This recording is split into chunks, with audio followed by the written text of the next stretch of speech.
We'll now begin the push-up section. Ready? I'm ready. Begin. Let's get it. What's up, everybody, and welcome back to another episode of the Unbearable Podcast. And today, I'm giving my preseason preview on the NFC South. I'm going to go from fourth to first and give you where I think each team's going to finish and their win range and why I think that. And yeah, let's get straight into it. First, in fourth place, I have the Carolina Panthers. They are a pretty young team. They have Bryce Young at quarterback. He showed some steps forward last year. He was started, then he got benched, then he talked to Rod Wave, and then he started playing good again. So we'll see where he starts off his third year. And at running back, they have Chuba Hubbard, which, it's not elite, but it's all right. It's not bad, but it's not bad. It's a decent running back.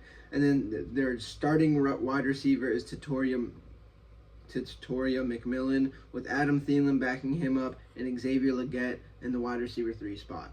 It's going to be interesting to see how that plays out. We'll see how McMillan is. Adam Thielen, he's getting up there in age, and Xavier Legette, he didn't really impress anybody last year, but we'll see if he could take a step forward. They also have Hunter Renfrow, which I think he could make a name for himself again. Definitely not a bad wide receiver. Took a year off from the NFL. Could come back, make a splash. So I think that they can definitely do something there. They have Tommy Tremble at tight end. Looking at their defense, they basically sold all their defense. They have J.C. Horn, Michael Jackson. So that's cool. And other than that, it's not looking too good. This team is going to take a step up from last year, but I don't think it's going to be, super good. I think their win range is like 5 to 7 wins. I don't think they're going to make the playoffs, even if the season goes, if everything goes well, I still don't think they're going to make the playoffs. They're an all-right team. I think they're going to be battling with the Saints for the last in their position, which brings us into number 3, the Saints, which I don't know. Honestly, I have no idea who's going to start for them. No matter what, I think it's going to be, I don't know. And then that running back, they have Alvin Kamara, which he threw out the first pitch for the Cubs, which I thought was very odd. Because why would you throw out the pitch for the Cubs if you're in New Orleans? Does New Orleans even have a baseball team? I guess not. So, I thought that was odd. I thought we were about to make a trade or something. But Alvin Kamara, obviously a very good running back.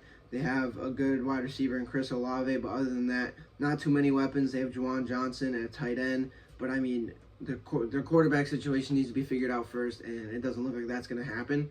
And they have 2 weapons in Alvin Kamara and Chris Olave, but other than that, their offense does not look good.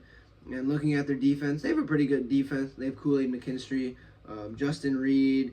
They have Young, which we'll see if he can make a bounce back. He's going to be playing linebacker. And but other than that, like I said, they're going to be battling with the Panthers for last in the division. Like I said, 5 to 7 wins, that's their range. And I just don't see a way that this team is going to be very good. Moving on to second place, I had the Atlanta Falcons. I think they're a very good team. They're on paper a good team that can make a run for a wild card spot. But we'll have to see. When they had Michael Penix Jr., they looked a lot better. But I think with a whole year with him, I think they can get like 9-10 wins. Maybe. I think their win range is from 8 to 10 wins. I think they're going to be very close to 500, if not over 500. Michael Penix Jr., I'm expecting him to take a step forward, see him do a little bit more. Bijan Robinson, I'm expecting him to have a breakout year this year, show what we saw with him in college. So, that's what I'm hoping for. Obviously, I have Drake London and Darnell Mooney, 2 very good wide receivers. Darnell Mooney, I feel, everybody who knows the channel knows how I feel about Darnell Mooney. He's one of my favorite wide receivers. I wish he stayed with the Bears. But that wide receiver duo, I think, is very underrated and very slept on. But yeah, so I think they have the weapons on offense to be a good offense, win some games with their offense. Kyle Pitts, I think he's overrated, to be honest with you. Coming out of college, there's a lot of expectations, and just simply he has not lived up to them. We'll see if he takes some steps forward, but I just don't see it happening, and it hasn't happened so far, so I don't think it's going to happen. But other than that, I think they have a very good offense. They can have a very good offense. And looking at their defense, they got Jesse Bates Jr., they got Jordan Fuller, and they got D. Alford. I don't know who that is, to be honest with you. They got Leonard Floyd, which I'm pretty sure used to be on the Bears. And, They have they have an alright defense. They have Young Wei Koo, and that's going to win them some games. But yeah, they have a solid defense. AJ Terrell, I don't know if I mentioned him, but I mean, other than that, I feel like their offense is pretty good. You know, especially for the division that they're in, I think they can definitely get second. And moving on to the Tampa Bay Buccaneers, the first place in their division. I think they get first place again in this division. Baker Mayfield, a very good quarterback, very underrated. A lot of people, me included, did not see the success they had last year coming. And, I mean, this is testament to Baker Mayfield. Bucky Irving's very good.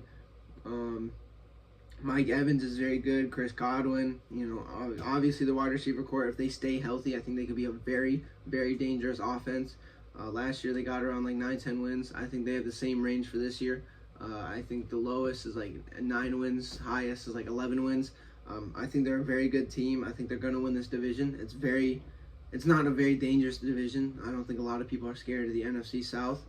But, I mean, yeah, and then you look at their defense. They got Vita Vea. They got Levante David. They got Tyreek Smith. They got freaking Anton Winfield Jr. They have a very solid defense.